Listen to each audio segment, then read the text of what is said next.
my name is Marcus. I'm the compiler of a collection of therapy quotes entitled 1001 Windmills of the Mind. A collection of quotes taken from what's often called the psychodynamic or the psychoanalytic perspective, which long ago, as I understand it, was referred to by some as philosophical medicine or narrative medicine, helping one to be their own story doctor, helping one to fix their story, heal their story. The idea being that if a child has a life event, a life story event, an event in his life as part of his life story, whereby that life story event causes him to freeze up inside, so to speak, and then to numb over that psychic pain, he feels like he's sleeping walk through life. We want to heal this. We want our consciousness to rise. We need to raise consciousness to heal this. We want our consciousness to rise.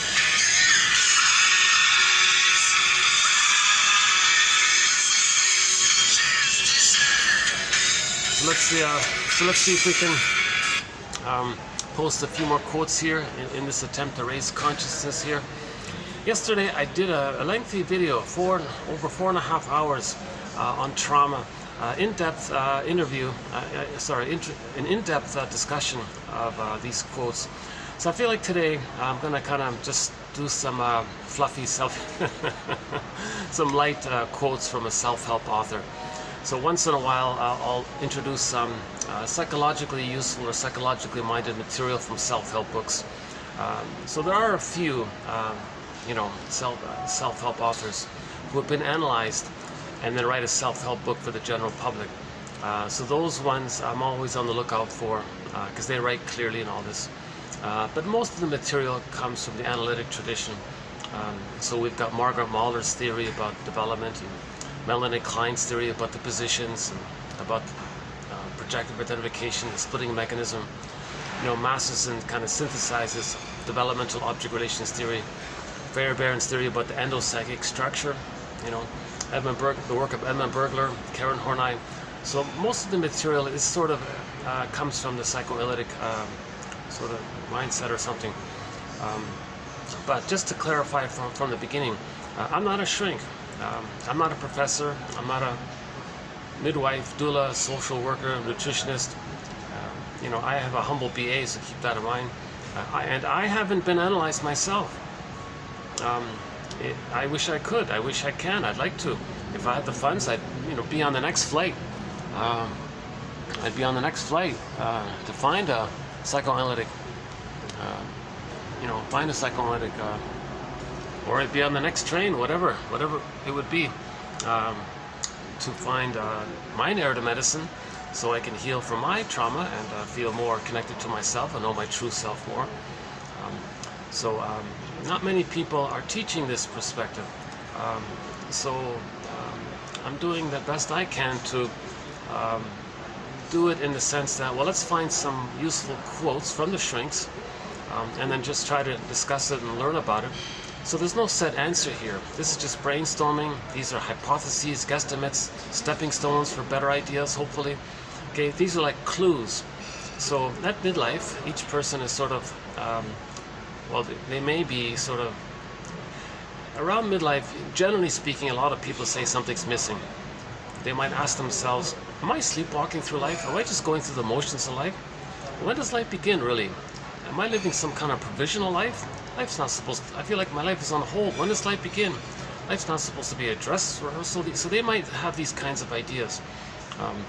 So what they're talking about is that in childhood, if a child has an event that overwhelms him, his little ego can't process it. So he can't really live it or know it or understand it or accept it. It's too much excitation for the whole system. So his feelings freeze up. He kind of, the imagery in myths and fairy tales is that the earth opens up and something pure gets pulled down. So myths and fairy tales describe trauma. So a common image is Miss Core on the field. Earth opens up, she gets pulled down or yanked down into the underworld. So the underworld, okay, metaphor for the unconscious. The unconscious, a term we use to describe the non-reporting brain.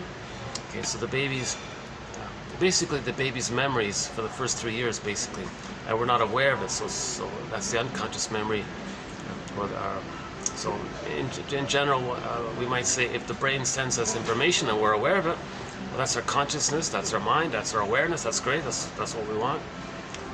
Now, our brain would maybe would like to send us more information about ourselves and what happened, and have our memories and knowledge. But when it can't, for whatever reason, that's called a non-reporting brain. So it's there, it's recorded, it's in the implicit memory system, the pre-verbal memory system, okay. So-called pre-symbolic, pre-perceptual, like pre-procedural, like baby can't really know it kind of thing. So it goes into what's called primary process thinking. So it's imaginal, it's mad, and in Alice in Wonderland, the cat said it's like mad. It's different. It's not like conscious logic. So it's the dream world. Myths and fairy tales describe this dream world. Myths and fairy tales are metaphors for our unconscious psychology life. Myths and fairy tales are true on the inside, not on the outside. They're soul stories, like dreams. So the storytellers back then, were the shrinks back then, were the therapists back then, and they were telling these stories to give validation and recognition of what's going on. And so it seems that this took place. This tradition of storytelling took place when Homo naturalis became Homo traumacus, meaning a traumatized version of ourselves. So theory is all babies did get a secure attachment style when we became Homo sapiens, and for 150,000 years the temperament of Homo sapiens was calm, easygoing, warm, friendly, relaxed, kind of caring, trusting, because all babies were loved, they were held, they had a safe interaction with the mother, a normal reverie and attunement with the mother. So the baby was loved, he felt loved by the mother. I'm okay, you're okay. That's their natural temperament. Long life, healthy. Someone said maybe the worst something got was maybe there was jealousy in the mating area or something. But there was no like prejudice, there was no like cynicism, sarcasm, there was no hate really, because all babies got love, right? Got love. And to deal with anxiety about unknowns around them, they would create song, dance, and ritual to manage that. So they did a lot of song, dance, and ritual. And I guess a lot of them were nomads, right? So one joke is we can all live like nomads, where I nomad at you and you nomad at me. So the temperament, the baseline emotion for Homo sapiens is joy. Joy runs the console. If the baby's love, joy runs the console. The serene, inexhaustible fullness of being. Okay, being. He has his connection to himself. He makes sense. He has his beingness. Okay? And so the joy is like a calm, easygoing, friendly way. And so we had the normal temperament, so-called tolerant personality. I'm okay, you're okay. And the recognition that we're all Homo sapiens, one family. This took place in what is now the northeast of Congo, they said, when we evolved from an earlier version of us called Homo bodoensis by one theory. So we used to be Homo bodoensis for 1 million years almost, they said. Again, also theory. So let's have some gratitude for Homo bodoensis, i.e. us, an earlier version of us. And it took us about 1 million years to develop the cortex, and we called ourselves Homo sapiens. But mothers back then held their babies normally, properly, had a reverie with the baby, had an attunement with the baby. So all babies were loved.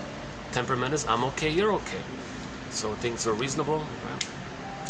And we're all from that one hominid line. So we're all from Homo bodoensis. Another idea about evolutionary gratitude. Okay, so it took billions of years to finally get to the monkey line, another billions of years to get to the hominid line, and out of the hominid line, one adapted, right?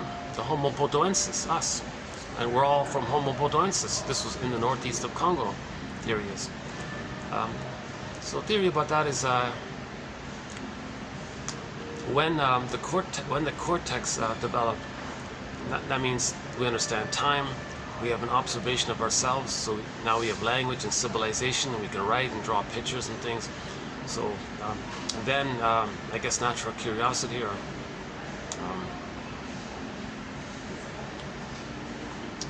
we're adapting to the environment, so there's an environment around us. So to adapt, we've got to know the environment, so we develop the cortex. Maybe that's how it happened. So when we develop the cortex, now we're getting to know the environment. So people spread around. Then we spread around and settle down in different places. But still, it was homo naturalis, tolerant personality. I'm okay, you're okay. But the confusing thing was, because people settled in different places, over time, due to the interaction with the sun, it affected some chemical in the body called melanin that relates to the color of our eyes, hair, and skin tone. There's no white or black, it's just everybody has melanin to a different degree based on how much sun exposure they were dealing with. So some people lost some of the melanin, so the shade of brown tone of skin became more of a shade of beige. There's no white or black, right? It's just shade of beige to shade of brown. Jane Elliott, says, even the shade of beige we can say is, like a light version of the shade of brown or something. So we're all shade of brown, right? So it's a trivial, superficial, biological skin superficial variation. Very superficial. It doesn't change how it took billions of years to become Homo bodoensis, then Homo natural, Homo sapiens. Then we got this little tone of skin issue. And that's trivial biological variation. We're still, Homo sapien from 2.0, Johnny come lately from Homo bodoensis. So we're still that core species. Yeah? And then, maybe the diet kind of changed the bones a little bit. I don't know about too much of the detail. But there were trivial biological variations over a period of time.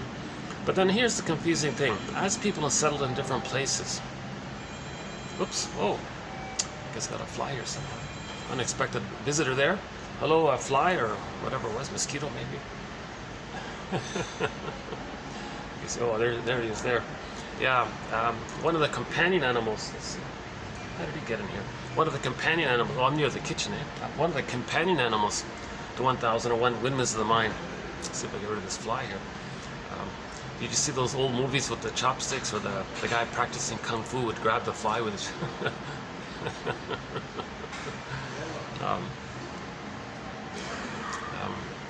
where was it? Trivial biological variations. Settle down in different places. Okay, and then so as people settle around different places, there were trivial biological variations, but the temperament was still long life, healthy, warm, affectionate, no prejudice, no cynicism, no schadenfreude, none of these aberrations. These things like hate, envy, greed, these are all symptoms of brain trauma. This is trauma. So babies were loved back then, so there was no real trauma like that. There was no childhood trauma. So we were adults. Adults grew up to be adults, and then later they were elders, like real elders, helping the whole thing, It was kind of normal. So we were noble village, tolerant personality, I'm okay, you're okay, homo naturalis. This took place for 150,000 years. Okay. And then even while people settled in different places. Right? But then the thing happened, they said, about 10,000 years ago. Maybe it varied a little bit depending on the locality, but roughly for each group around 10,000 years ago, maybe some a little earlier, some a little later, I don't know the details, people discovered farming and agriculture. So this means it's like winning the lottery or something, because now we can have an abundance of food. So what that does is, oh, there's that fly again. Hold on a second. Okay, so what that does is, the theory is, when a person gets something that lets them feel safe, so that extra surplus of food, oh, for sure we're safe now, we've got extra food. So we got extra safety, so maybe we kind of settle down a bit. Okay, then we have to worry about, the next weather or whatever issues or something. Even if we didn't worry about it, it just happened. Maybe like today, somebody wins a lottery, it gives them an extra sense of safety, then they get serotonin. So here's the theory as I understand it. 10,000 years ago, while we're in different places, that's the thing there, we're in different places, right? Well, that's part of it, I guess. People got this extra serotonin. So this serotonin is like an extra elevated serotonin. Means the mammalian part of the brain is perceiving the person as being like extra safe, so they get, and with that new level of considered safety, they release serotonin. So serotonin is the chemistry around the feeling that you feel good when you believe you're safe. When the mammalian part of the brain perceives that the person is safe, the mammalian part of the brain releases serotonin. One person joked, it's like the thank you or something, thank you chemical. So you feel good because when you feel safe. So when you feel safe, you're relaxed, no worries, you get serotonin. So people got this surplus of serotonin. Okay, but then we didn't manage it. You see, this was like a layered over thing. This serotonin amount was over on top of the underlying baseline of serotonin that a person gets continuously by the brain structure of neural networking of the memory of the mother loving them. So when the baby is loved by the mother, when the mother loves the baby, he gets a wiring and a baseline of serotonin from the set thing of the mother loving him. So there's a constant sort of general stream of serotonin by the constant memory of once upon a time being loved by the mother, in which all babies had that. So there was like a calm, easy, regular, safe temperament with people, right? But the lottery thing gave like an extra level. So when people got that extra level, then because it's from like a thing you get, like it's from a surplus thing. It's not from the mother and the wiring, right? It's like a surplus thing, the lottery thing. So that's not continuous. It's going to dissipate. So when that serotonin from that surplus level dissipated, it seems that people had this feeling, hey, I kind of got used to this higher level of safety. It's a bonus, but it kind of feels good. So when it dissipated, maybe there was some kind of panic a little bit, because by comparison, when that boosted serotonin dissipates, they think that they're not as safe anymore. So it's a confusion. They are safe from the baseline, but by comparison, hey, we're not safe anymore. Because the serotonin means safety, so when the serotonin dissipates, by comparison, they think they're not safe anymore. So out of that, there's this like little panic. Oh, okay, well, we got to go get that safety. Okay. So that desire to go, that's called dopamine. So dopamine for the chase, and then serotonin from the catch. So when people discovering farming and agriculture, they decided, oh, well, we made this farm here and all this. Well, let's get another farm. Let's get another farm. Okay, so now that dissipates, we'll get more. Okay, and dissipates, get more. So because they're always in this cycle now of when the serotonin dissipates, they feel unsafe. Dopamine for the chase, serotonin from the catch. So dopamine's this feeling of like anticipation, excitement, motivation. Right? It's a very thrilling kind of feeling because because it's the belief that when you get the thing that you're chasing, that when you get it, you're going to feel that extra safety, and then you're going to get the serotonin from that. So I think my summary of it is dopamine for the chase, serotonin from the catch. Right? So people were engaged in this cycle, and one theory was people back then said, this discovery of farming and agriculture, we got to manage this. Like, we got to be careful here. We got to manage it. Those are the indigenous people today. I said, don't mess with this. Everything's fine here. We're okay here. But maybe it was too overwhelming.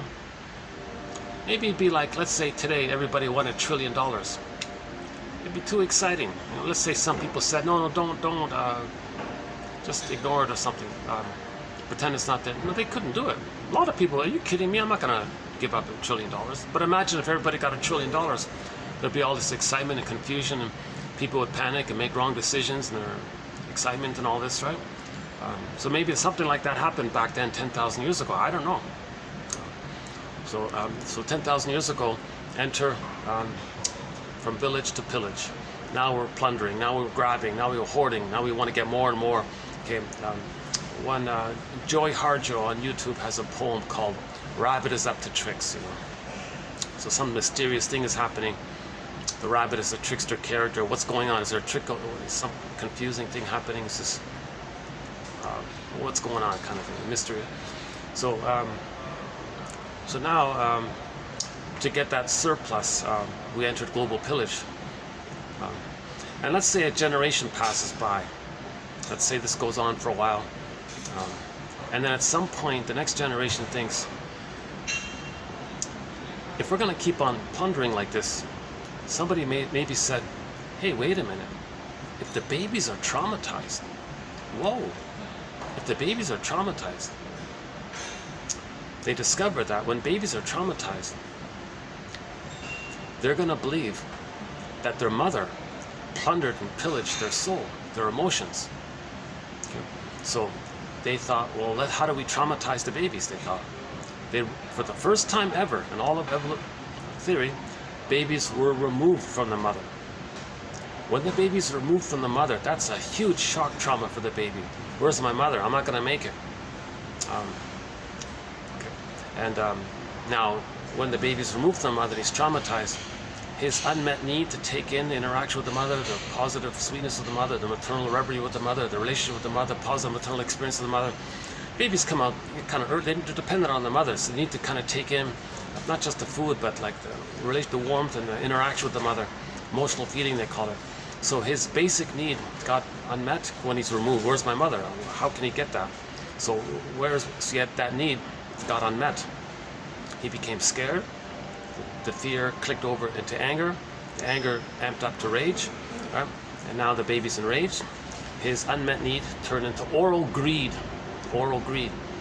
Those traits of his rage and oral greed is too much excitation for the baby. So as a trick in the mind, he'll attribute his own traits in a mechanism known as projection. Well, he'll attribute his traits onto the concept of some otherness, his mother basically. So he'll say the mother is a hungry, enraged wolf that wants to eat him. That's just an image describing his traits which he can't know and can't accept. The baby can't know this. It's too much excitation to feel so much rage and unmet need and him reaching the place of oral greed where he wants to control the breast, possess the breast, devour the breast. He's desperate, right? Baby's enraged and he's desperate. So he's very greedy at that point. Greed is not so greed was created. When the babies were removed, enter greed, the birth of greed. Okay? So, but what's the theory about this is how the baby projects these traits onto the otherness, onto some concept of the mother doing it. Right? So the baby's own mammalian part of the brain, when it perceives that the baby's in danger, the baby's mammalian part of the brain is going to release stress hormones, saying to the baby, hey baby, you're in danger here. Your mother's not around and this is a dangerous situation. You better run, find her, flee, get out of here. So let's imagine a little dialogue between the baby and his own mammalian part of the brain. Hey, mammalian part of the brain, I know you mean well here, that we're in danger because where's the mother and she's abandoning me and I gotta leave, I can't stay here, I gotta flee. But I can't run away to find another mother. I can't. There's no phones here for me to call. I can't. Oops. Okay, it's okay. You know, I don't have motor skills. I can't crawl, I can't walk, I can't run. I can't go anywhere. So hold up, don't send me all these stress hormones. It's too much for me. I can't use it. It's kind of like backfire on me because I can't use it. And you're sending me these stress hormones telling me to run, but I can't run. I haven't developed yet. I didn't reach that place where I could learn to develop have musculature and motor skills so I can run and walk and all this. I'm not there yet. So hold up, mammalian part of the brain. The mammalian part of the brain says, well, in that case, if you can't flee, well, then you got to fight with the mother. What are you talking about? Yes, I'm going to send you more stress hormones. Oh my God, don't do that. Well, then you got to fight with the mother. Well, all I can do is like have fantasies that I can control the mother, possess the mother, devour the mother. Well, fine, I'll send you these stress hormones so you can have these fantasies. But hold up, brain, that's not enough. I can't. It's not going to work. I'm not going to actually control the mother and change her to provide the love that I need. I don't even know where she is. I was removed or something. So all my anger is not really going to work here. So stop sending me all these stress hormones. The mammalian part of the brain says, what do you want me to do? You're in danger. I want you to flee. You're not fleeing. You're cornered, so to speak. So I sent you more so you can fight, and then you have fantasies to fight. And well, just keep fighting. Well, I can't. It's not going to work. It's kind of like maybe somebody said it's like in a car. Somebody puts the gas pedal to the metal with one foot and the other foot on the brake pedal pressed down as hard as it can go. there's this burning inner conflict going on here. One part of the baby says, you know, go, but it can, right? Go can, and it's maybe, it's as if there may be something inside goes kaput, or there's like organ failure, or there's some cells go against the other cells, this whole immune issue. So the child's trying to protect himself from all this. So how is he going to save himself from his own chemistry kind of thing? So he does a psychic thing, like a psychological trick to that end. So the baby's mind says to the mammalian part of the brain, okay, enough, I gotta trick you. What do you mean? Well, you're sending me all these stress hormones because you think, ultimately because you recognize that my needs aren't getting met and I'm enraged. Well, that's right. What if I were to fool you to think that I have no needs and I don't have feelings? How are you gonna do that? Well, I'm gonna do a thing called projection. I'm gonna attribute my unmet needs that turn into oral greed and my rage around the feeling around it. Feelings and needs are linked, right? When your need is unmet, you get a feeling around it. Okay? If your need is met, feeling is pleasant. Need is unmet, feeling is fear, anger, rage, all that. Right? So the baby's going to project his needs and feelings onto the mother concept. So, okay, so mammalian part of the brain, I've just assigned my psychic traits of oral greed and rage onto the concept of the mother. So it's the mother is enraged and has these needs, and she's a hungry wolf and all this. It's not me, it's the mother. The mammalian part of the brain is confused. Well, okay, well, I'm a little confused. Well, what do you mean? Well, if you think your mother in your mind that you made up is a monster that wants to eat you, like the Cyclops in the Odyssey story, or the witch in the Hansel and Gretel story, etc., or the Boar Queen and the other story, then how are you going to just survive with whatever is being offered to you? Like, how are you going to just take in even just a physical food or something? Good point. Good point. So what I'll do is I'm going to do another trick of the mind. What do you mean?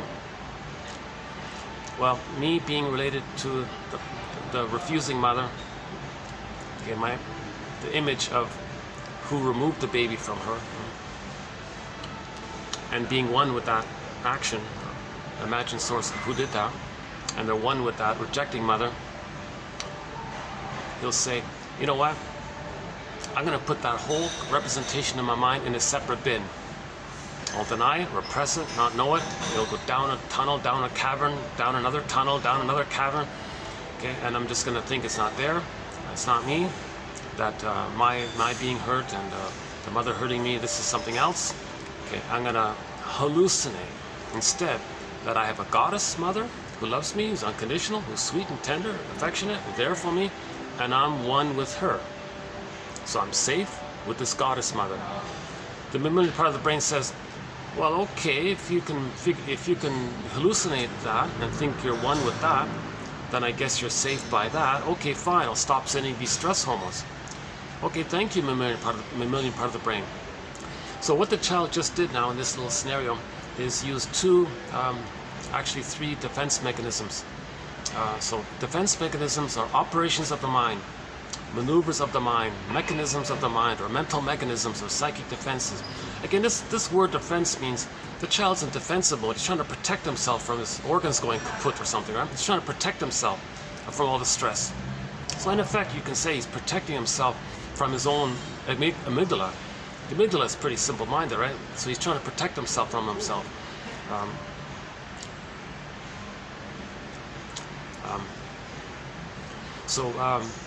So he uses these defense mechanisms.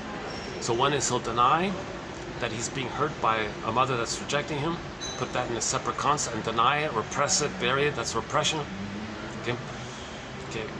Now embedded within that was so repression was the projection. His rage and oral greed put it onto the mother. That's projection, repression, hallucinate a goddess one with that. So you got projection, repression, splitting. So mainly it's projection and splitting. So splitting means that in the child's imagery, the idea of the mother hurting him, he can't think that's his mother. No way. That's not his mother. That's a monster that wants to eat him. That's not his mother. We're talking about primary process thinking. We're talking about this imaginal, fantastical world. Remember the cat in Alice in Wonderland? It's mad in there. Things are wildly exaggerated. The mother's seen as a giant and a monster. From the baby's small, helpless, dependent size, the mother's got this big power. So the baby thinks the mother's a giant. So things are exaggerated like this, right? And because of the fusion, the mother and baby are one, things can flip and all this. Baby doesn't understand times. There's no time in there. Things can displace, move around, labyrinth, flip-flop. It's a crazy kind of world, and that's what the cat means. It's mad in there. Right? So this is called primary mentation, primary process thinking. Okay? It's the myth and fairy tale world, things poofing and morphing and all this magical. Right? It's not magic, it's just it's just called primary process thinking. I don't know what other term to call it. That's the original term from long ago, right? So primary process means all this unconscious world, right? Secondary process is our reasonable, realistic, present mind kind of thing, right?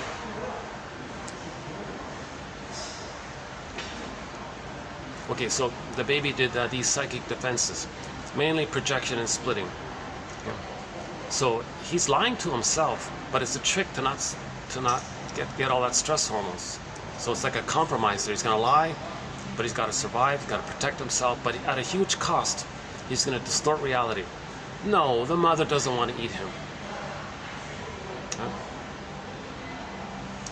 If somebody removed the baby, it didn't mean that the mother wanted to eat him, but he's enraged, oral greed.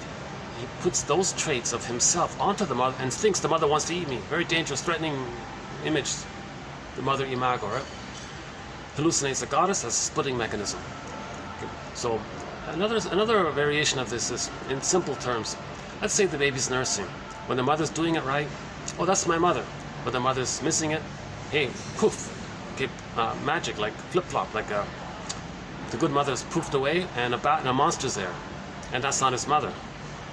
So he's going to deny it and poof, imagine the good mother, while he's being rejected and refusing it. That's called a splitting mechanism. So while he's nursing, he's flip, he's poof, monster and goddess, monster goddess. When he's frustrated, denies it, poof, the goddess. When the mother's good, okay, there's the goddess or something, he exaggerates it. And then when the mother missed it, where's mother? Poof, there's the demon, oh, gotta deny it, poof, imagine the goddess. So the mother's one person, but he's creating two images, goddess and demon. And because the baby can't handle the ambivalence of the mother doing it right sometimes and the mother missing it sometimes. It's way too confusing, way too stressful, way too overwhelming. So he manages it. Plus, he's got to have paradise. He's got to be in tune. He's got to be like one there with the mother. He can't have disruptions. He can't have delays, because if there's a delay, the baby doesn't understand time. So if there's a delay, poof, there's no mother. He freaks out. Then there's a monster there. Deny that, imagine a goddess one. So this is the primary process thinking that we're talking about. Okay? So this, Melanie Klein, one of our mentors, Melanie Klein, she has a term for this. It's called the paranoid schizoid mode of experiencing, or the paranoid schizoid mode of operating.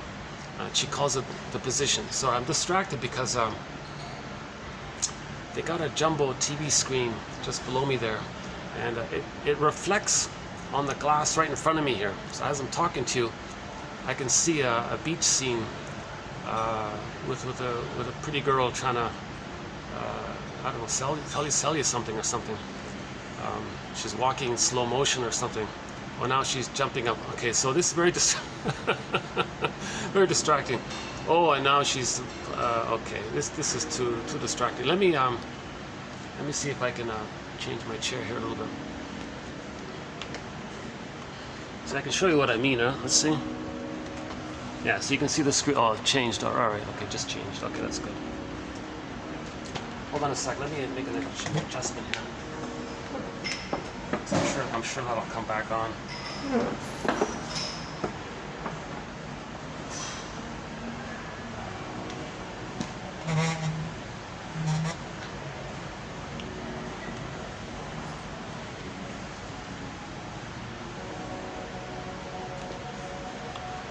Oh yeah, it's very pronounced. Yeah, it's still there. So I got a very, this is actually the latest. I've started a video. I got a late start today. Yikes. How am I gonna? How am I going to avoid this if I turn around like this? Okay, let me make an adjustment here. Let's see this cord. I gotta keep this all plugged in because I got battery issues. Hold on a second.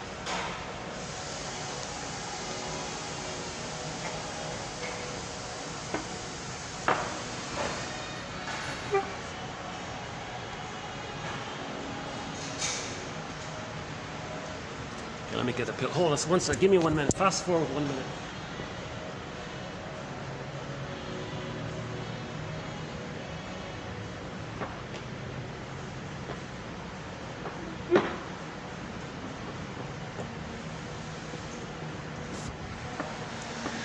Does that work? Yeah, I can't look at that. I can't watch TV while I'm talking to you. Okay, let's try this for a bit. It's going to get dark here soon. Hopefully this light is going to be enough. Let's see how it goes. Okay, so babies project. Right? So projection. Okay, something about us, if we were to admit that it belongs to us, or part of us, or is us, or within us, or memory, feeling, knowledge, memory, wish, something about us, our coping strategies, something about us that if we were to accept or admit, it would bring up too much anxiety. So as a defense against all that stress hormones from the true recognition of the truth of what belongs to us, as a trick of the mind, we just attribute it outwardly. You find some non-threatening substitute other as a stand-in and say they have it, they think this, they did this, they want this, they believe this, they're doing this, or they did that. Okay, so all this that's a trick of the mind called attention, with your attention. So selective disattention, that's denial, but your attention of these traits is out. So that's like a projector. So imagine a little, in those old movie theaters, the projectionist has a projection machine, and there's a reel on there. Well, that belongs to the person, right? But the person's going to see what's on the screen, what's projected onto the screen, and they're going to say those, they, this, that, and such and such. Okay, that's called projection. Right? Now, by the way, key point here. When we project, it's actually an opportunity to know what's within. That means we have a chance to heal and reclaim and re-accept something about ourselves. When we project like that, that means we're going to be disconnected from ourselves, and we're missing ourselves, kind of thing. So when we project something about ourselves onto others, that's like creating a mirror to see what's within. Projection is the means of bringing repressed material into consciousness, because we can see what's on the screen through our opinions and judgments, they this, they that. Oh, that belongs to you. That's what you projected. And you did it because you couldn't know it with it. It's too embarrassing, too stress, anxiety, provoking, or something like that. Got some kind of marker. Let's see if I can cover that. How's that? Let's try this.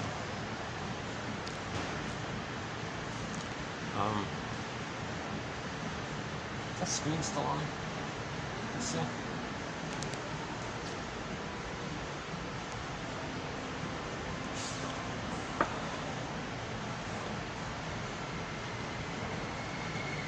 Okay, never mind the mark. Let's never. Yeah, the 3rd floor is occupied. There's a meeting on the 4th floor. It's also occupied.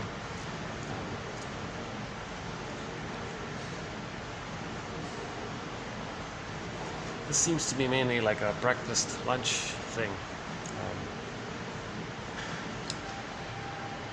Actually, I think this is my second time at night here. Okay, so projection is, Laughlin calls it a mirror defense. So the act of projecting, it's a defense, so you don't know what it's within. So, but when you project it, it's kind of like you made a mirror so that you can see what's within. So it has a dual purpose. You're defending against admitting that it's yours. At the same time, you're seeing it outwardly, like on a screen or like in a mirror. Same thing, screen, mirror. it's for you to know that it's within. So the mirror defense really makes it clear that it's within. Because it's the mirror. You look in the mirror, oh, that's mine. What I'm saying, that's mine. So the baby was in rage, had oral greed. No, the mother has rage and oral greed. The mother's a hungry wolf. No, the baby was a hungry wolf. Right? The baby felt like a hungry wolf. But he can't know all that. He can't have that as a self-concept.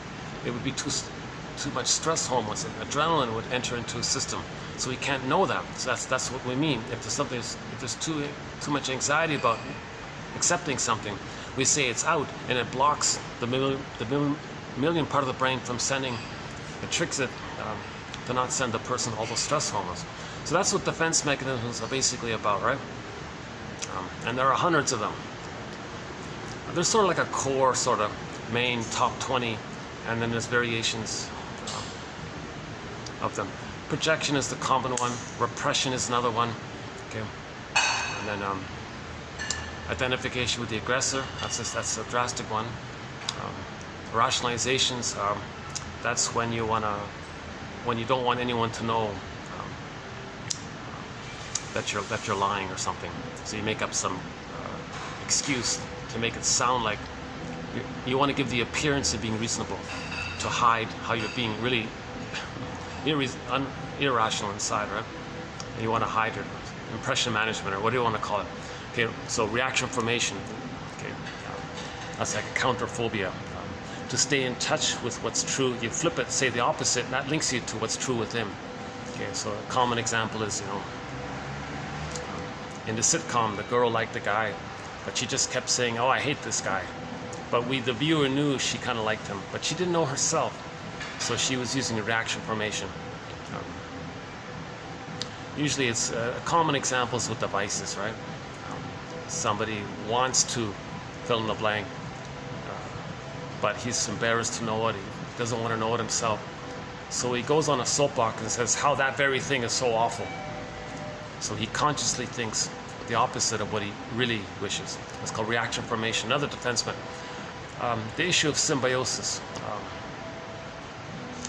A thing called projective identification, where you want to goad others to play a role for you from your past because you're trying to replay the past.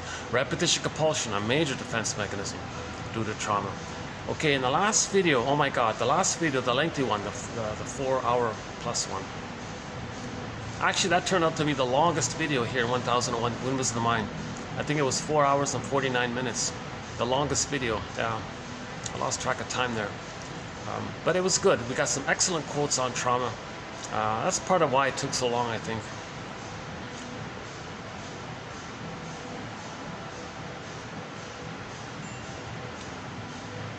So we talked a lot about trauma, repetition compulsion.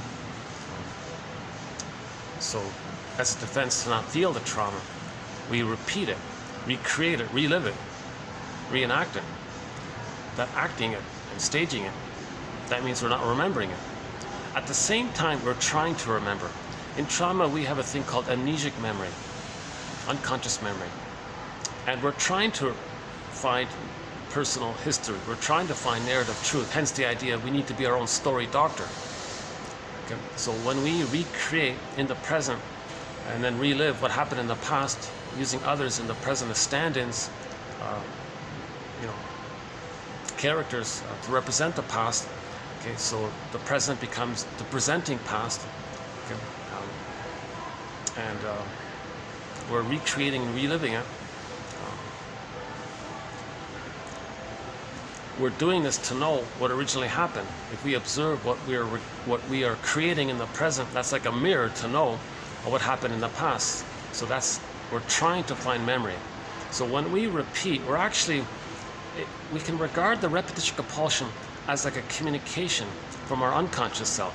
Our unconscious self is saying, "Hey, you, conscious you, I want you to observe your behavior the way someone observes a theater on a stage, how an audience member observes a play on a stage.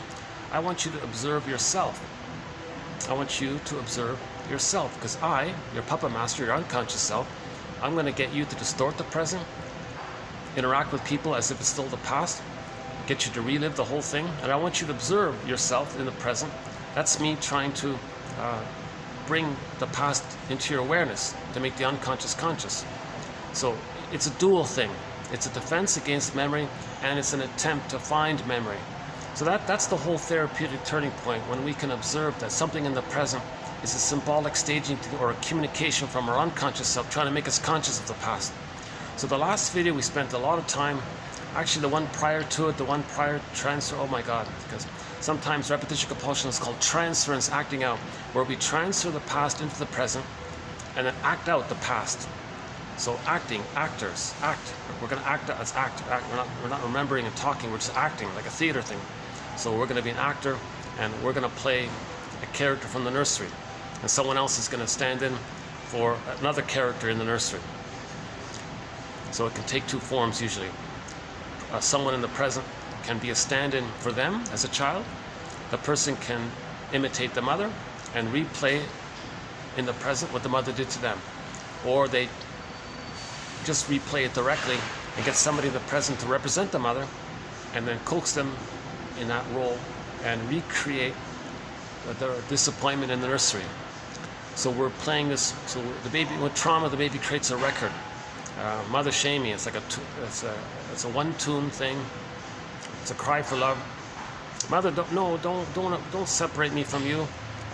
Be there for me, see me, relate to me, have a tune with me.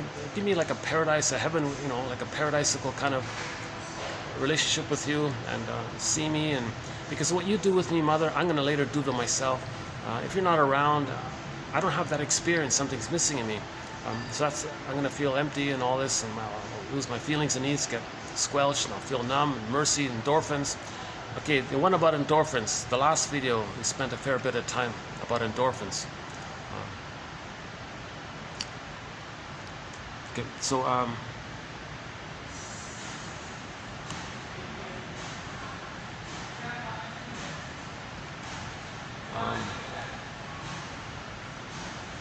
defense mechanisms. So 1001 Windmills of the Mind now has 10,000 quotes, roughly subdivided into 58 chapters, e-booklets, topics, themes, etc. under this psychoanalytic, general psychoanalytic orientation or way of seeing things, past, present links, seeing patterns. Okay. So yeah, it's going to get dark here pretty quickly. I'm hoping this light will be enough here tonight. Last time I was here, it was so dark.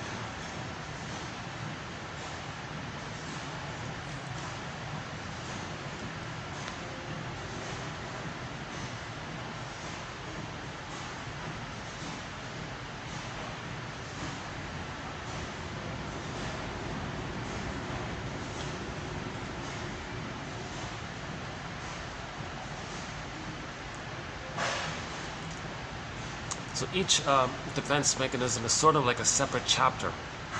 So we'll have, like, if you type in projection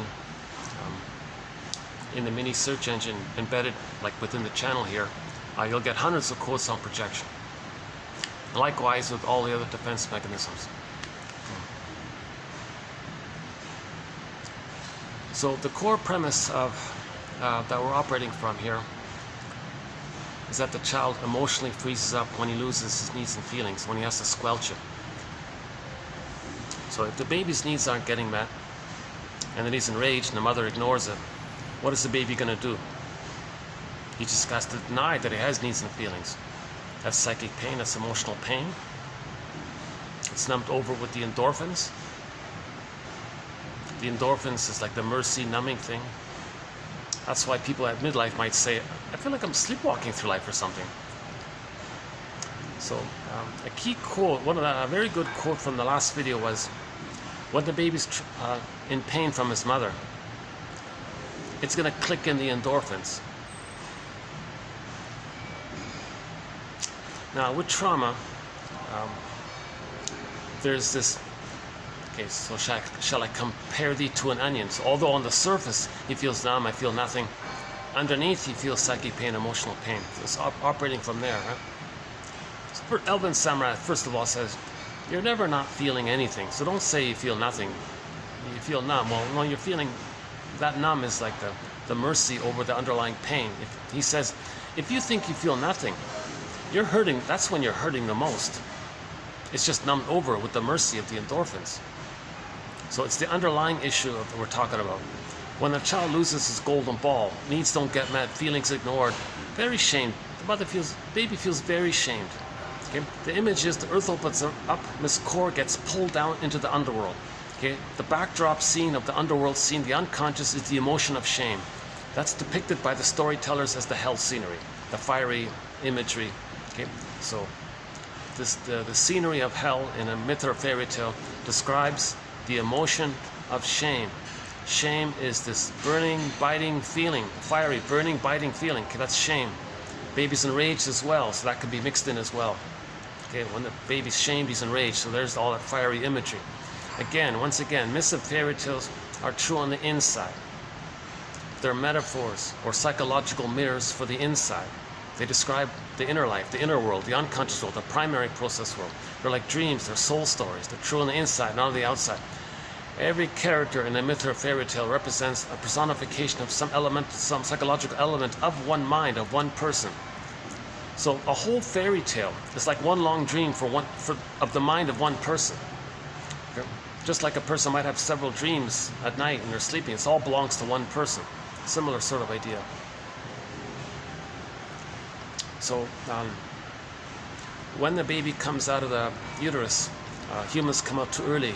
They need an extended metaphorical womb-like interaction with the mother. He needs a positive interaction with the mother.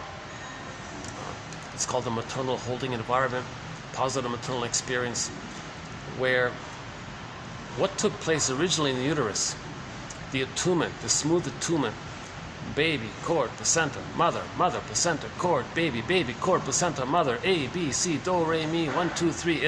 Rhythm is smooth, it flowed. Baby's needs got automatically met. Okay, so the food got sent down the center vein. Baby's waste elimination spiral up the other two veins. That spiral helixly up around that center vein up to the placenta.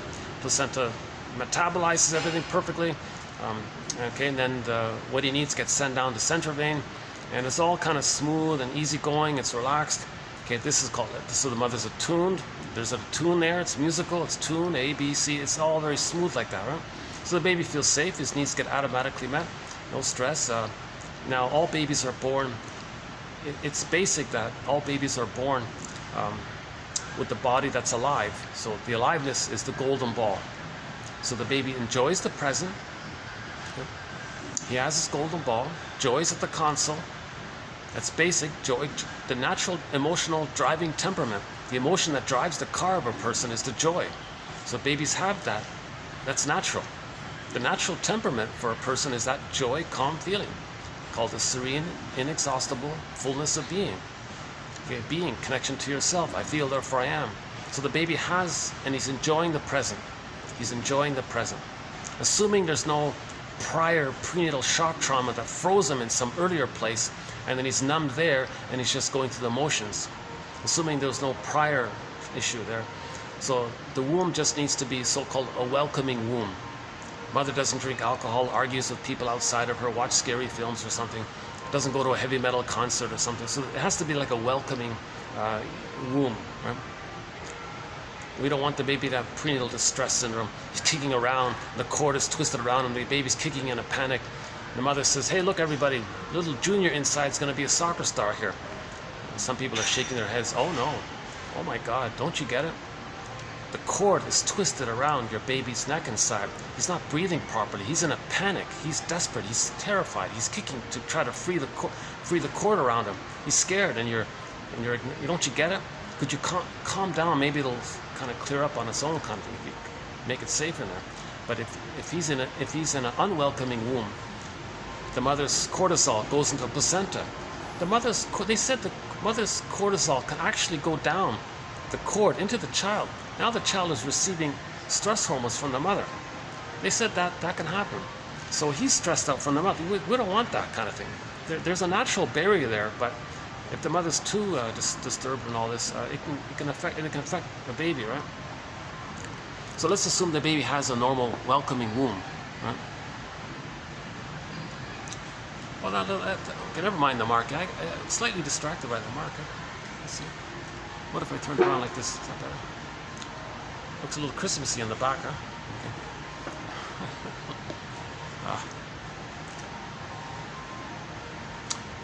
Too bad I don't have some kind of tape or something. Actually, I do have some tape on me. Hang on a second. Should I tape that more? Okay. It's funny how sometimes you get a little thing to distract you. Oh, I've searched so many places. This is like one little unique spot. It's a little odd, right? But I like it that at night they're open, but people don't usually come for dinner here for some reason. Maybe it's because it's so dark here. Maybe that's why. A nice place. I'm really liking this hotel here. Yeah. This is actually got a good kind of friendly, easy feeling here a little bit.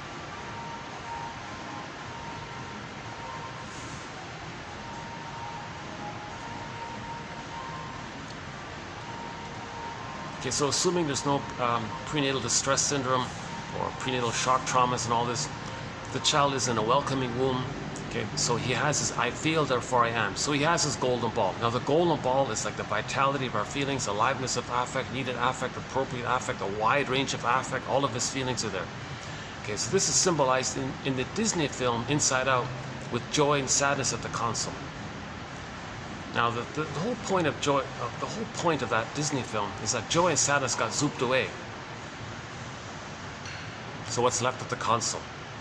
Fear and anger mainly. The character discussed was mainly, for most of the film, about distaste and dissmell, also sort of like a physiological kind of reaction. But it's mainly, first it's fear. Fear easily, gets overwhelmed, it clicks over to anger. So mainly anger runs the console kind of thing. Because the baby's cornered, he can't flee, so he's going to be enraged at the mother. So for most babies, babies can't run away. They're going to be enraged at the mother. And if they're so traumatized by that, they may disassociate. So now they're like in dreamland or something. That's like a last ditch kind of thing. That's really that's too much. Right? The mother shamed the baby for his feelings. That'd be like a mother who doesn't meet the baby's needs. The mother says, "Hey mother, I have these needs." I don't get it. No, you don't. Yes, I do. No, you don't. No, really, I do. Baby's enraged. Hey, you're bothering me with your rage. Don't cry. And then the mother punishes the child for crying. Okay, he might disassociate. How does he flee then? He's just fighting the mind or something. So mothers shouldn't traumatize their babies, in other words. Because this is recorded, it creates a template, and it's a metaphorical curse. He's going to go through life with that lens and see the present as that past, and then recreates it in the present, to relive it in the present, thinking he's still in the past, hoping for a loved outcome. So the baby's going to create a record with trauma. Okay. So let's say the baby comes out of the uterus. Because humans come out too early, so transition from the water world to the land world. The line, the reverie, there needs to be like a continuation. In the land version, in the water world version, there was baby, cord, placenta, mother, placenta, cord, baby, 1, 2, 3, do, re, mi, 1, A, B, C. In the land world, it's got to be a relationship, and the line, the theory is, it's with the nerves.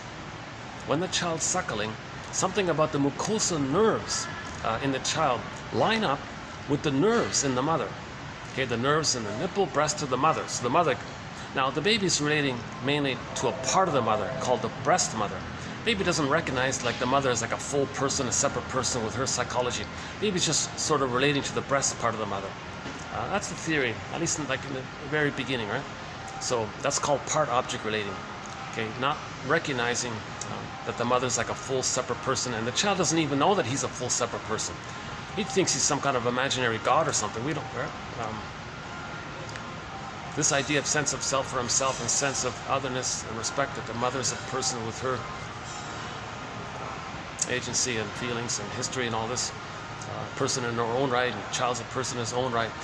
That kind of I'm okay, you're okay, this is a developmental byproduct when the child feels safe with their mother to reach that, roughly at around the age of 3. It's a gradual development from birth to 3. Okay, that's good. Sometimes gosh, they've been great here, yeah. I guess they realize if no one's around. Yeah, see, like I'm always mindful. I don't want to bother anyone, so I always pick a place where, okay, I'm not going to bother them. Okay, no one's there, okay, good.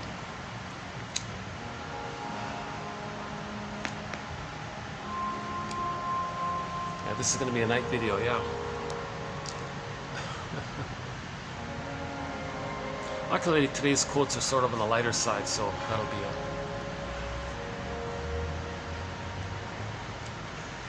So when the baby comes out of the uterus,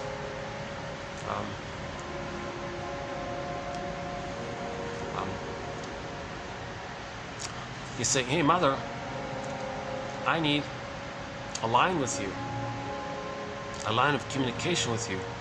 Like I had in the uterus, I needed to continue with the nerve lines. So number 1, mother, don't separate me from you. Maintain the continuity. I'm already connected with you securely, with my cord and placenta linked with you. I'm grounded with you. Okay, so I'm safe and I have a safe connection with you. As I make this transition from the water world to the land world, I need to establish a nerve line world, a nerve cable line. My mucosal nerves to the nerves with you, and like a continuity there. Because if I have a line there of communication with you, that means my little signals, my little needs, my little feelings and all that, it'll get communicated to you through that nerve line, like a telephone wire or something. And then you'll instantly know it and provide the response, and it'll be A, B, C, do, re, mi in the flow and the attunement. So in other words, mother, I need attunement with you. Okay.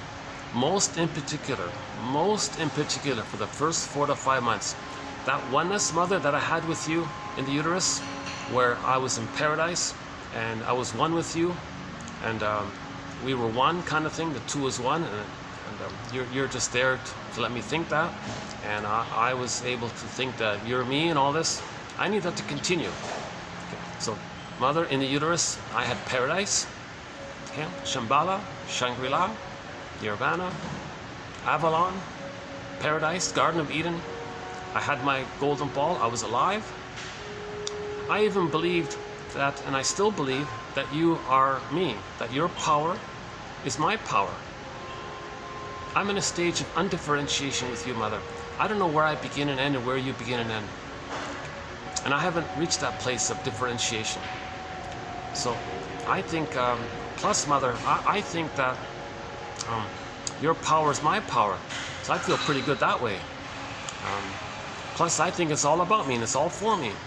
And plus mother, I think that my needs get automatically met, making me feel like I'm like a god or a magician, like I'm a magic sorcerer or a magic wizard. I have a little thought, my needs get met. I don't know that it's from you. So I need you to play that role. I need you to continue to play that role where I can maintain that delusion or fantasy that it's all me, everything's for me, everything serves me. I have, mother, I have what's called the unico mystica, where I'm one with this big mystery, you. I'm one with you. It's unico mystica. So mother, when I need this to continue, I need my paradise to continue. I can't have paradise lost, mother. So it's more than just the food. I need a reverie with you. I need that when I send my signals to you, you're present, you make the necessary response, I receive it, and there's a back and forth. Now, mother, what's taking place for me is that my brain is very malleable. I'm going to lay down neural circuitry based on interaction with you. I need a positive interaction with you because things are going to be set pretty early on, and that's like my template for life. So I need a healthy template. Mother, I need a healthy template. So please be there and be present for me, because what you do with me, I record it and it becomes a stencil, a template in there. So if you're going to be present for me, and I have that memory of you being present for me, that interaction is recorded. I create a a mind structure of mother being present for me, then that's going to become part of my brain mind. Then I can be present to myself. Mother, if you see, hear, feel me, and I have that memory in there, those qualities, that relationship dynamic, it's recorded, it's like set in me, and it becomes mine, then I can kind of recognize, hear, feel, know myself, kind of. Okay. So I'm having like an identity here developing. I'm having a recognition of me. Because you recognize me, I recognize myself. You see me, I see myself. Mother, in particular, when I'm a little distressed, okay, I send a signal to you, and you soothe me, you comfort me. I have that memory in there. It's set in me. Then I can soothe myself. I can regulate my feelings because I have it set in me. Okay, I have it set in me, a bundle of memories, a neural circuitry that you soothe me. Now it's within me. Now I can soothe myself, kind of thing. Okay, this is because of the fusion, because we're one, and my brain is malleable, and it's laying down the circuitry based on the interaction with you. Mother, a key point here, Mother, it's human connections lead to my neural connections. It's our human interaction that's going to lead to my intrapsychic neural wiring. I need a positive interaction so I can have a positive wiring in here. Okay? Don't give me the bottle, because there's no nerve lines in the rubber nipple. And I'm going to send a message to the rubber nipple. It's going to be blocked there. I might think my mother's unresponsive. She's rejecting me. She's an unreal mother or something like that. I don't want that. So barring emergencies and special exceptions and all this, Mother, when I come out of the uterus, leave the cord, leave the placenta. Give me some time to kind of get used to all this, so just leave it there. Mother, remember the cord is still pulsating with oxygen, nutrients. And remember, Mother, the placenta is mine, right? So don't just remove it suddenly. Because Mother, if you remove it or get someone else to remove it, notice, right? I'm going to feel suddenly disconnected from you. I'm going to feel like in later life, people have nightmares of these falling vertigo, these fear of heights. I'm going to have these kinds of because if I'm removed from you and I didn't latch with you, I feel like I'm falling because I lost the grounding with you, kind of thing. So please, barring emergencies, don't weigh me, Mother. Don't separate me from you, Mother. Let me have the cord and the placenta, because often there are little complications at birth. Okay, so give me all the support I can get. Plus, when I come out, make sure I'm handed to you directly on the front. Make sure the room is warm, skin-to-skin contact. Leave the smells, leave the cord, leave the placenta. Lotus birth, natural birth. Just when it come out, let me be placed on the front. Okay, I'm going to be searching for the nipple, right? And I want to latch, and if that takes place and I start suckling, then the nerve linings will be there. The nerve lines will be established. Okay, it'll provide my paradise. That means my paradise continues with you. My paradise continues. So good job, Mother. You did it great. You're allowing me to have a paradise with you. You're going to function as a mother in the first 4 to 5 months as a symbiotic object for me, as a self-object for me. Thank you, Mother. You're doing your job as a mother for the first 4 to 5 months. Okay. Now, plus, by the way, Mother, Klaus and Kennel say that when delivery happens, it's a time-sensitive thing.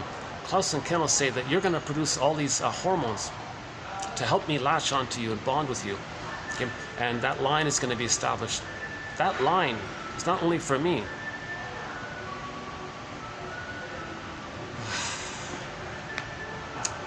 Okay, this annoying whistling song. I've reached a point, I've heard it about a dozen times now, so the first few times it was fine, it was a friendly kind of song, but it's kind of got to a point where I'm a little distracted by it. So let's finish up this dialogue here in 5 minutes. So let me distract myself for 5 minutes here. Hold on a sec. I think I can plug this out. Yeah, it'll be okay. Okay, let's come back in 5 minutes.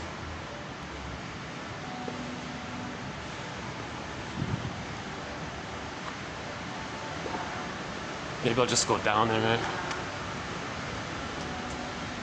They got all these meetings.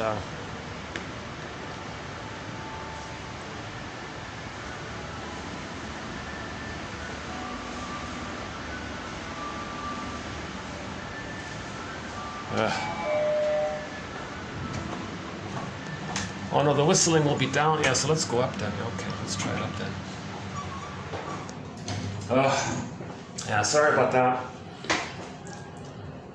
I'm still searching for the ideal little room I can find with a view, nice and quiet with AC and all this. So that's one of the little hiccups in my delivery here. Plus, as mentioned at the beginning of this video, I haven't been analyzed, so you're going to see my anxiety. Oh, they're still meeting it. Is that still going on? Hold on a second. Looks like it is, right? Ah, yeah. Is that still going on? Hang on.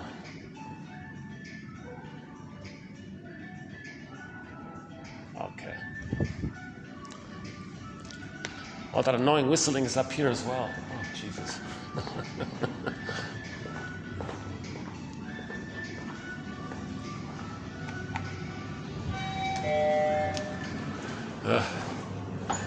Well, the elevator is the only sanctuary from it, huh? Jesus.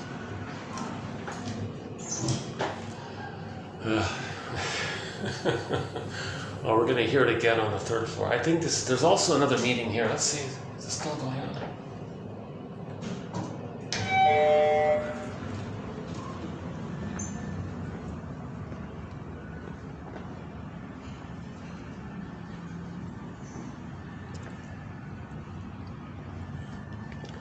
Okay, I think their meeting's over.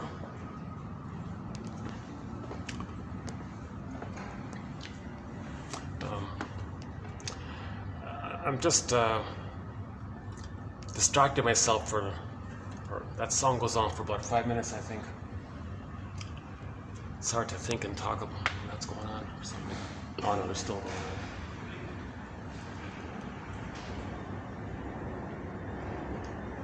Hi, is there a meeting taking place here? Is there some kind of meeting going on now? Yes. You have a meeting? Okay, I'll go. Yeah, okay. Yeah, I'll go outside then. Oh, the meeting's still going on, huh?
The good news is that's the only one song that kind of distracts me.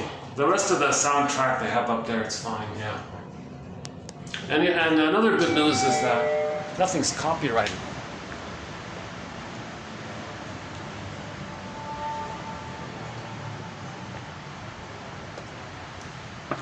Okay, I gotta be careful when I plug this back in here. I've been having battery problems. Is lighting okay here? Gee, it's getting darker. It's gonna get darker as we go.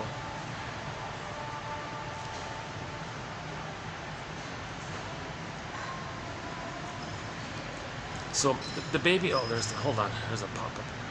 Okay, so the baby is saying to the mother, I need this reverie, I need some attunement, I need the wiring laid down, okay? So, it's just a basic need that the baby has. It's not greedy, just a basic need for the first 4 to 5 months, for the continuity of a flow, of an attunement. Okay, I can't play the song here, it gets copyrighted, but once I tried to play Barry White's song, Let the Music Play On. So instead I played Spirits, the rock band Spirit. They have a song called I've Got a Line on You. So we changed the lyric, I've got a line with you. Mother, I need a line with you. I got a line with you. I got a line with you. Okay, the paradise continues. The paradise continues. Again, barring emergencies and special exceptions, leave the cord, leave the placenta. Okay, the baby's going to latch on and create that line. And then a day or two later, the cord and the placenta, they sort of fall off on their own accord. You know, people complain it looks messy. Oh, big deal. Just put a sheet over the cord. They said the placenta comes out maybe a day or two later. It can be put in a bowl. It can sit beside the mother. One can put like a lid over the placenta, but allowing like a space for the cord. Okay. Meanwhile, the child has his paradise with the mother now. He's got this new rhythm with the mother. The cord and the placenta fall up. Okay, all is good. His womb life, his paradise continues. Baby needs an extended paradise with the mother for the first 4 to 5 months. Okay. So that's key there. This is also called the first stage, the foundational egg stage for the child's separation individuation process to reach his psychological birth. So no psychological egg. He's not really going to achieve this. It's just an approximate term, right? The psychological birth of I'm okay, you're okay. Okay. So in the uterus, the baby thinks he's a little god. Not even like a person yet. He just thinks he's a little god, right? Unconditional hallucinatory omnipotence. One unico mystica. Everything serves him. Everything takes care of him. It's only him, by the way. Right? Nobody's presented the theory that when the baby's in the uterus, that he thinks and understands that he's like a little person inside his mother, who's like another person, and there's two separate people there. No one's offered that theory. The general consensus is, well, his eyes are closed, he's in the amniotic sac, he's floating around in this oceanic feeling, oceanic bliss, oceanic oneness with it all, that he thinks he's like the center of it all, he's like the whole universe maybe, or like he is the universe, or the universe is serving him, or we don't know what exactly it is, right? So this is called solipsism sometimes, or primary narcissism, okay? Because he thinks the power of the mother is his power, sometimes called infantile megalomania, grandiosity, etc. So we don't want trauma there, right? So allow the baby the continuity of this belief. Got that annoying little mark there. Yeah, let's try this. Maybe I can, hold on a second, I can block this.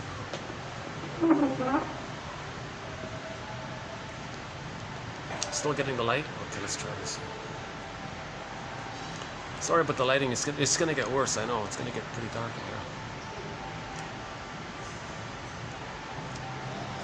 Hopefully this light will be enough, this one here.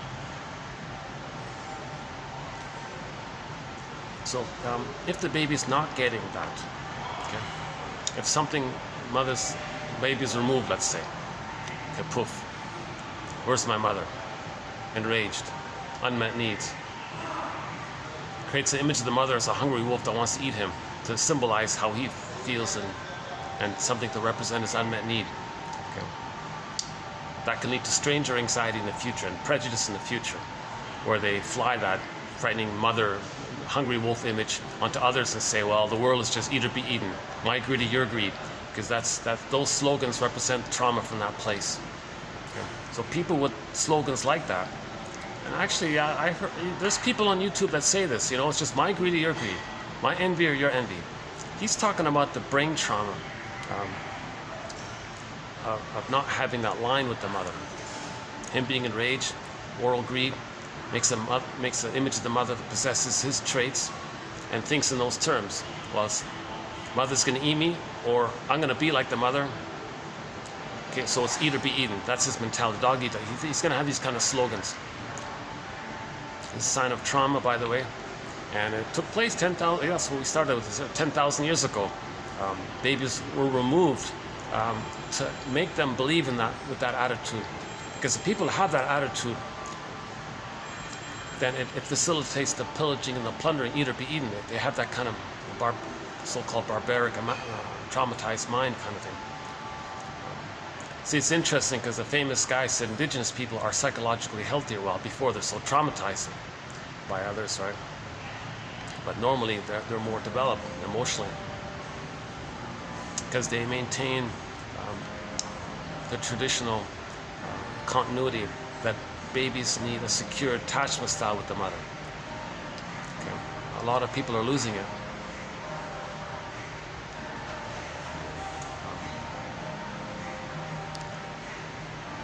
So if the baby doesn't get that reverie with the mother,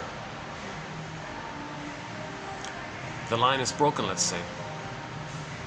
His need, from the unmet need, the feeling, rejected, mother doesn't know what baby wants. Oh my God, earth opens up, this cord gets pulled down. Joy and sadness gets zooped away. Okay? The golden ball gets locked in a cage.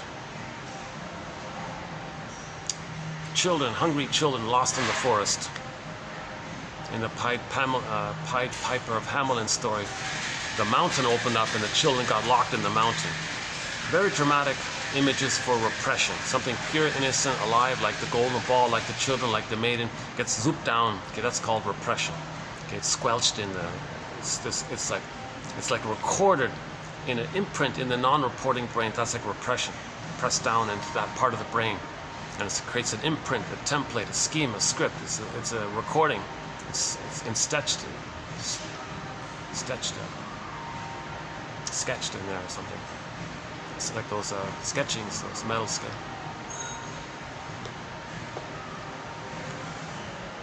And the byproduct is that psychic pain. So the byproduct is the endorphins. So people might say they feel petrified, frozen, turned to stone, unreal, like the Velveteen Rabbit, flat, like the story about the carpenter who takes a block of wood and carves out like a little toy, like the little boy there, and says he wants that boy to come to life. So a person might feel kind of flat like that, and they want to come to life. Okay, again, that's the trauma that we lost our golden ball. Now, when the child loses his golden ball, that's a psychic pain.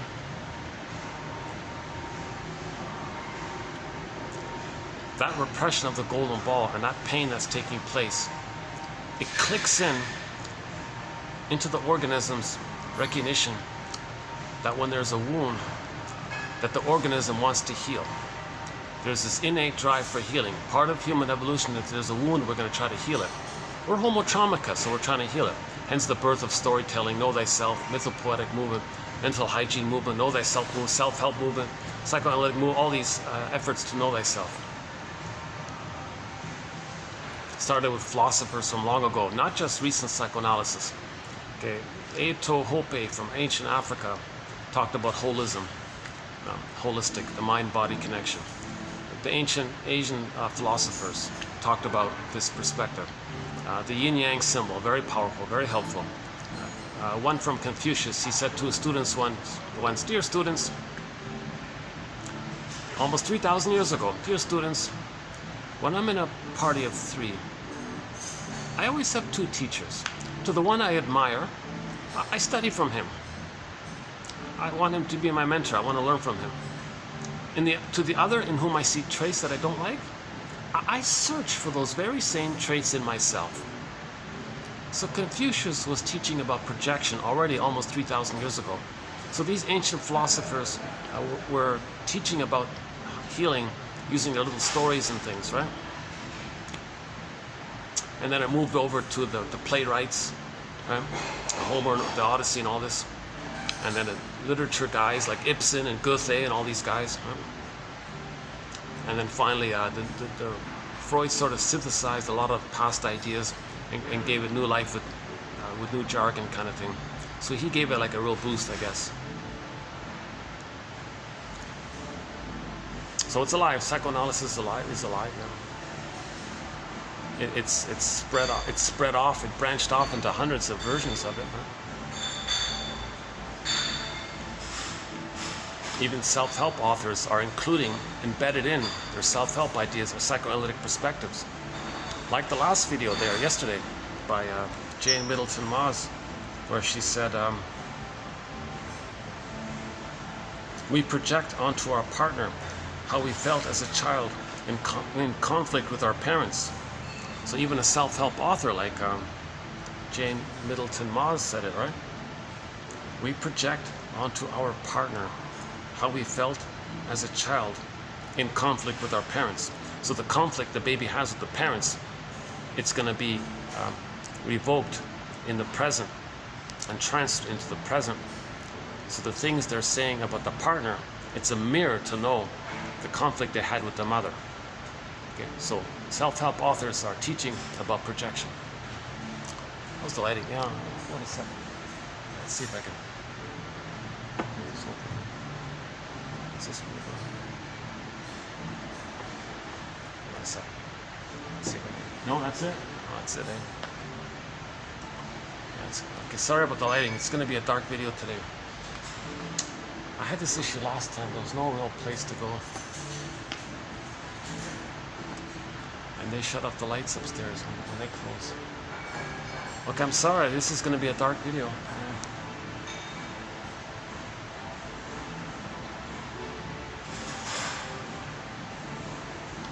Yeah. And let's experiment. What if I moved over here? Hold on, that's true.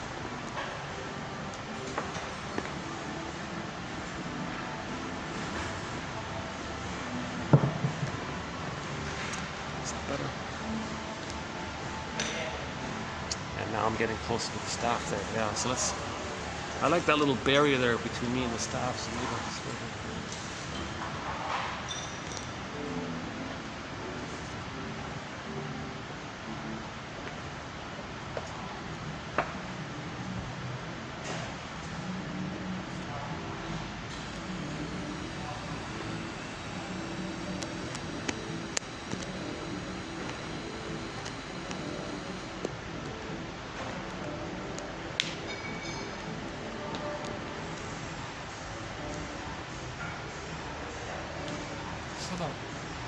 This light doesn't have any kind of a... No, it's just only on and off. There's no tuning, no volume to it.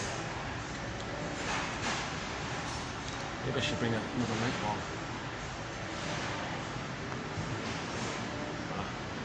Maybe next time I'll bring a light bulb or something.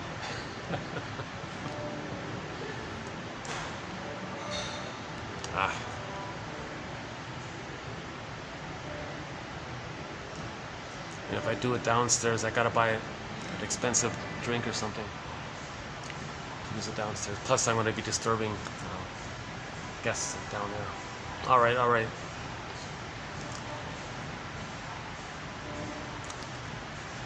Yeah. Okay. Hold on. Let's see. Why doesn't? See, I'm adjusting the contracts to maximum, but it doesn't change it.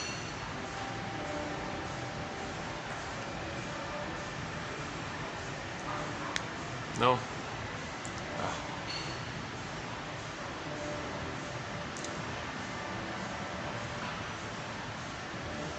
get the TV screen there. Okay, so be it then.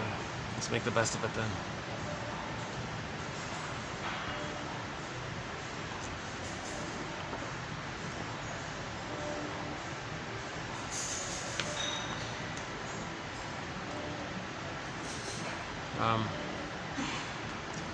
The baby's going to create a record, a metaphorical record in his brain. One self-help author says everything is love or a cry for love. If we boil it down, it comes to that, right? If the baby is loved, he'll have gratitude, reparation. That's an expression of love, expression of his true self. Sharing is unique. That's his love, right?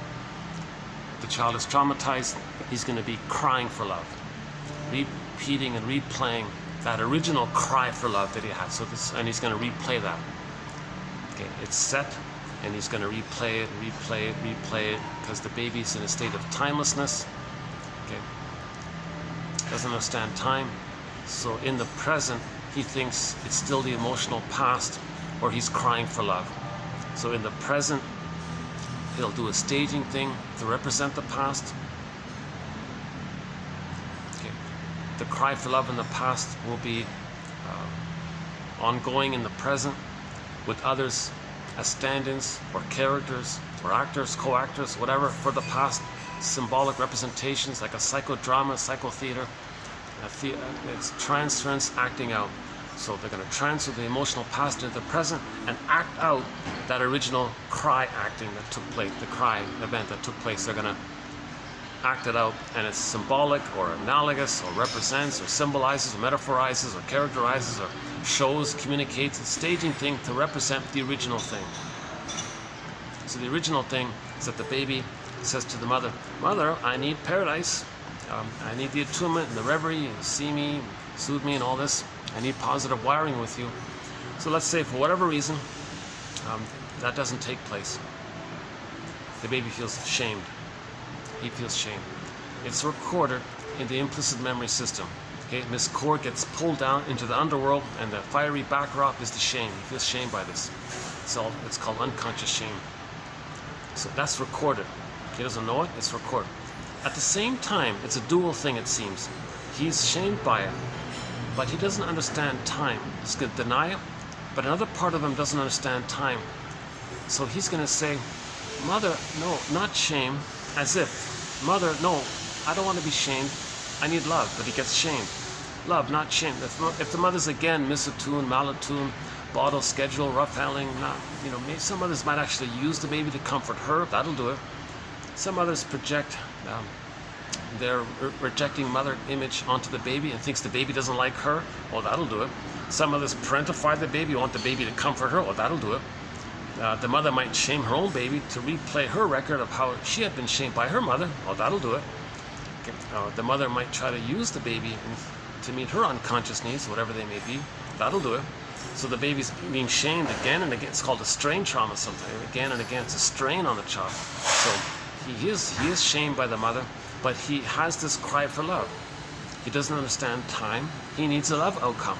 He needs the paradise to continue. So there's the inner conflict. He needs love, not shame. He wants love, but he's getting shamed. There's a conflict going on. Okay, so neurosis is this conflict, and it's kind of set, and the whole thing is repressed. The person doesn't know it. Okay. Now this neurosis leads to the person being neurotic in life, because they're going to go through life not enjoying the present, not seeing the present, distorting the present, making up the present to reenact and restage the past. They're dwelling in the past. They're living in the past emotionally. So it's neurotic to sabotage your happiness in the present, to not know your true self in the present, to just keep replaying that past and keep playing that old record with the mother. Now, a person might think, "Oh, get over it." Oh no, that's you're doing more harm to yourself. We talked about that song, "Get Over It." Oh my God! You see that song, the guy singing "Get Over It, Get Over It." You see, he identified with the aggressor. My theory is that song is about a baby crying and crying and crying, and the mother saying, "Stop crying, stop, get over it, stop crying." Okay, identification with the aggressor. Says to the world, "Oh, stop crying, get over it, get over it, get over it." He's communicating what his mother said to him when he was crying. He was so pained by her, he identifies with her in a mechanism known as identification with the aggressor, to have the attachment. So ironically, the baby's going to become the shaming mother. So in that song, "Get Over It," okay, my theory, the song is about how the character in the song, let's just say, forget about the singer, I don't like him and all that, to tell you the truth. Anyways, but the song is about, it seems to be, like an interpretation might be, that the baby was crying and crying and crying, and the mother was frustrated, as if the mother was saying, "Stop crying, baby, stop bothering me, I'm gonna punish you, baby, stop crying, I hate this." Now the baby's being shamed and belittled and devalued by this again and again and again. Now when a baby doesn't receive mother's love, the more the mother's love is unavailable, the more the baby's like clinging to her. So he's like searching, like he's clinging, and it becomes like a glue thing. They call it adhesive identification, like a Velcro thing. So he's like searching for his mother. "Mother, where's your love? It's unavailable. Yes, you're shaming me and I'm being hurt by you, but I gotta move towards you to find your authentic love. Where is it? You're being shamed, so I'm searching harder. I'm being shamed by you, mother, so he's searching harder and harder for. Now this is in the fusion, in the memories, right? So the fusion becomes tighter and tighter and tighter. At some point, it clicks over. He identifies with the aggressor, to have that mother finally. And the way to have that mother is to imitate her, be like her, and act like her. So that original scenario where the baby was crying and the mother said, shut up and all this, okay, that's too painful. He becomes her to have her. Okay, that's called identification with the aggressor. Okay, so he grows up, writes a song and says, oh, stop crying, people, stop whining, kick your inner child, hit your inner child. Like he's talking about abuse. He was abused, right? So he says, yeah, get over it, get over it. He's chanting, get over it, get over it. Okay, so he's replaying. He identified with the aggressor. He's telling the world out there, anybody out there, any one of you out there that's a whining, crying, vulnerable, pain, get over it, get over it again. He's shouting again, get over it again. So that's his communication. Whoever wrote that song, I don't know if the singer wrote, I didn't look into it. Whoever wrote that song maybe can see that as a mirror. As a mirror. That artwork is a mirror. Art is like a mirror for inner. That artwork, that song, the lyrics, that's like a mirror for the person to know how his mother told him that when he was crying to get over it, baby. Okay, that's something like that. Okay, so if the baby is shamed by the mother, if the baby was told to get over it, very shaming. Baby's not seen, his needs aren't getting met. Oh my God, what awful scenario. So that's recorded. Okay.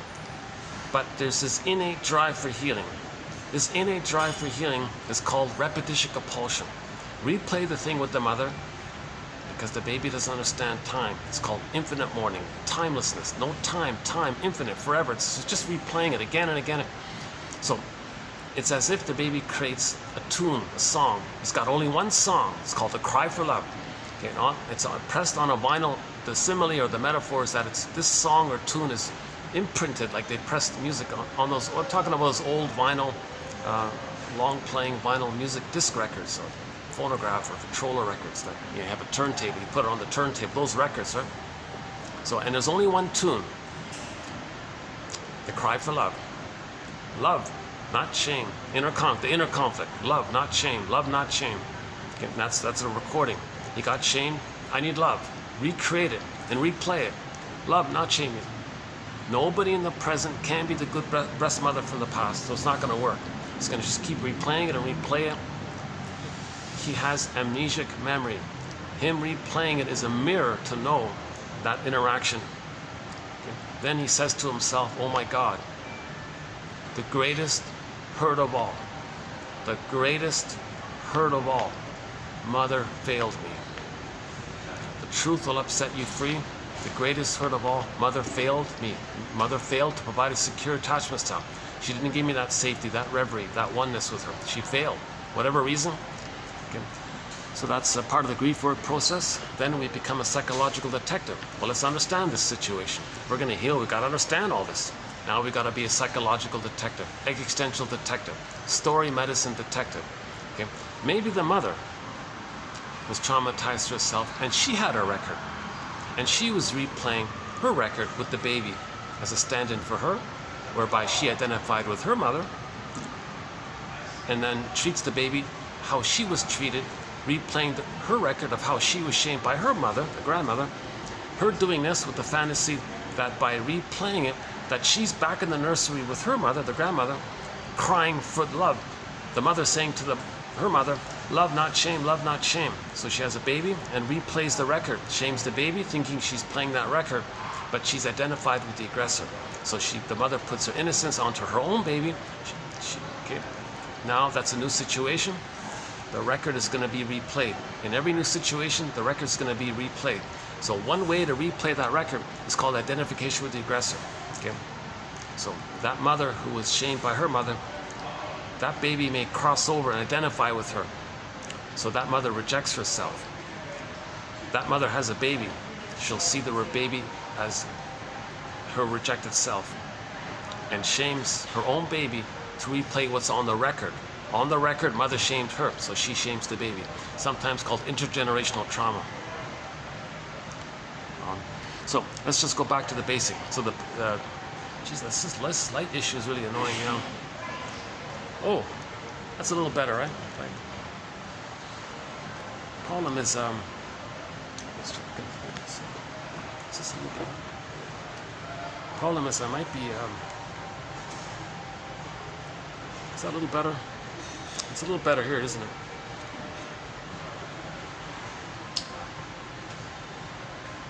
Too bad I couldn't get it. I wonder if there's another lamp I can get. Let's see, is that extension? No. I wonder if they'll let me blow it on. Okay, I've got all the outlet.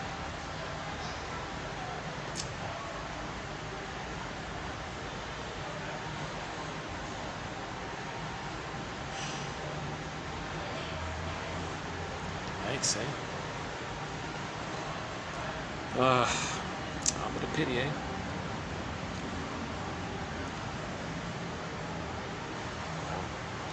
Let's go back. You know, I tried to get some light from the laptop, but it didn't. Let's see. Any way to get some light from the laptop? So, how's that? Hey, what about this? Does that work? Come on, laptop. Let's get some. Let's get some light here. Does that make a difference? Oh, hang on. Hey, that's a little better, right?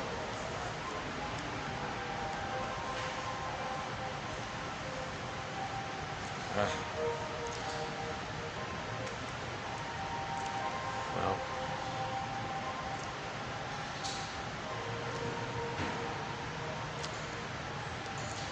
yeah, I've got it. Okay, it's not working. Oh, okay, sorry about that. Yeah, Jesus. Okay, I would recommend just listening to the audio of this video. Never mind watching it, right? So the baby creates a record. It's a recording of that interaction. It's a constant interaction where he's replaying in a mechanism known as repetition compulsion, with the quest that when he replays it, maybe mother will change her ways and provide the love. The baby has a cry for love. Okay, it didn't get met. Timelessness, pain, redo it, get the love, redo it, get the love. And he's stuck in this urgent need to get paradise with his mother. Because if the baby doesn't have paradise with his mother and he's frozen there, he doesn't develop. That's called emotional stunted development, emotional undevelopment. Yes, he can still get 10 PhDs on the wall, but in his emotional life, he'll be filled with hate, greed, envy, grenvy, spite, vindictiveness, schadenfreude, grievance collecting, injustice collecting. He won't be able to mourn losses because sadness is frozen. It's got zooped away. He won't have joy, like natural pleasure, joy from his interests, because joy is frozen away. He won't enjoy the present. He's still in the past. Okay. Now, he doesn't mourn losses because he doesn't have the psychological structure to mourn losses. The psychological structure to mourn losses is to have joy in the psychological, joy and sadness in the psychological picture. But for them to be in the psychological picture, the baby needs to be in the egg with the mother, loved by the mother, and separate. That creates a floor for them to stand on. He's still blurred in his oneness with the mother, and it's become her even. So joy and sadness, so the conflict will be complicated grief. They want more losses, that can lead to negative OCD.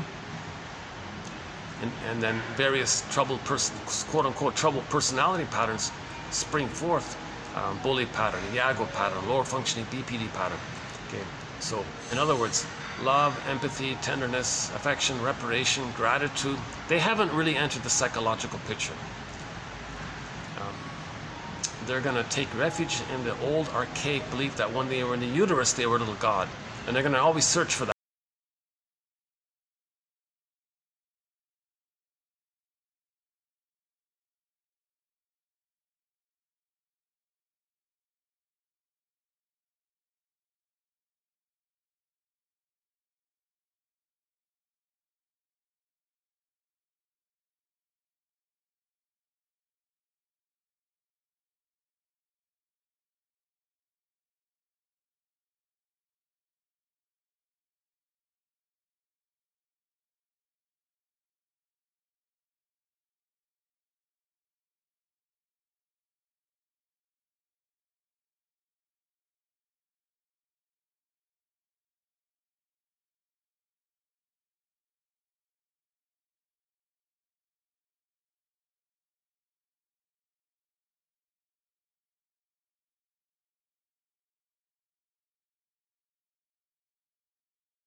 they're all the same.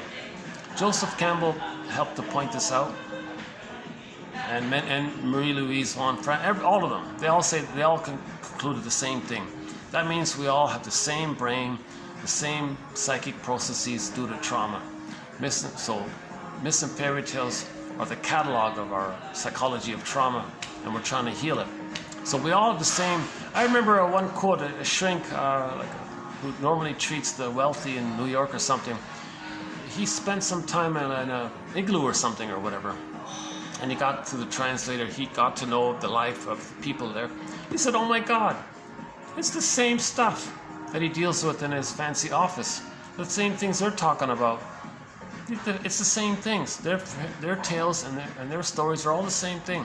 We're all the same." The Scorpions' song, "We all live under the same sun," reminding us that we're one.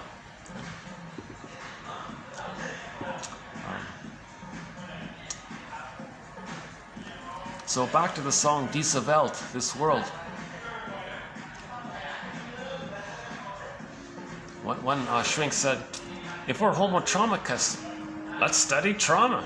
Let's study it, because that means we're studying ourselves." Diese Welt. Catch Epstein, Diese Welt.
Why don't we close up with our theme song here? Our theme song, also by Katja Epstein. This is her German cover of the song "Windmills of the Mind,"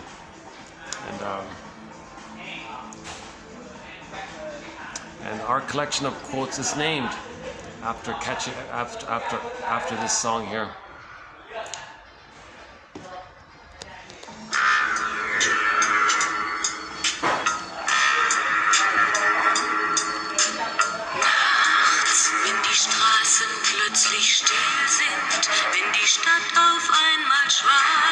Windmills of the Mind. Wenn aus steinernen Kaminen stumm der Mond zum Himmel steigt, wenn es hier in meinem Zimmer leer und einsam wird um mich, such ich in den dunklen Schatten die Erinnerung an dich, und ich fühle, wie ein Augenblick zur Ewigkeit gerinnt, wenn das Spinnrad meiner Träume links zerrissene Fäden spinnt und sich leis zu drehen beginnt, wie sich Mühlen drehen im Wind. We have an unconscious processes. We're trying to heal.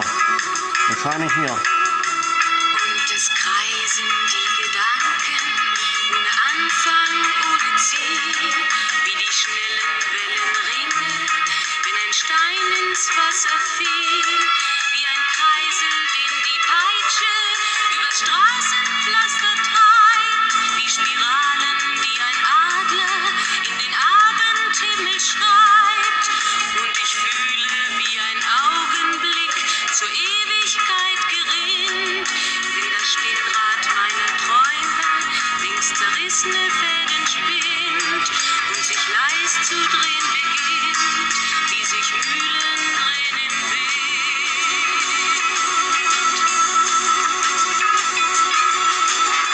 1000 Fragen ohne Antwort, 1000 Fragen ohne Sinn.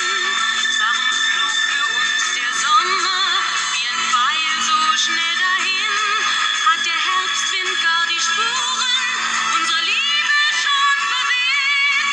Wenn erst weiße Flocken fallen, ist es dann für uns zu spät. Sah ich eben nicht im Dunkel deinen Schatten an der Tür, hoffte für ein paar Sekunden, du kämst doch zurück zu mir. Doch warum sich selbst belügen? Längst ist meinem Herzen klar, dass der Pulsschlag dieser Hoffnung nur mein eigener Schatten war.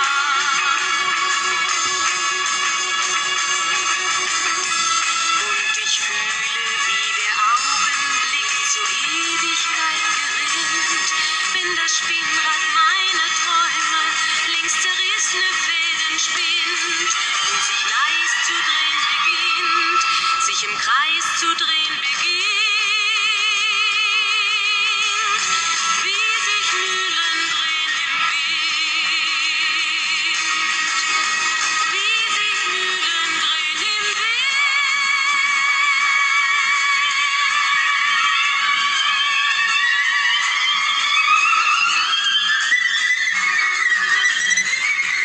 Okay, thanks very much. I'll see you in the next video. We'll be adding more quotes to our various threads. If anybody would like a copy of 1001 Windmills of the Mind, Psychoanalytic Psychotherapy's Greatest Hits, now with 10,000 quotes on helping one to be their own narrative medicine practitioner, soul doctor, how to be their own story doctor, healer. The link is posted below. Thanks very much. We'll see you next time. Bye for now.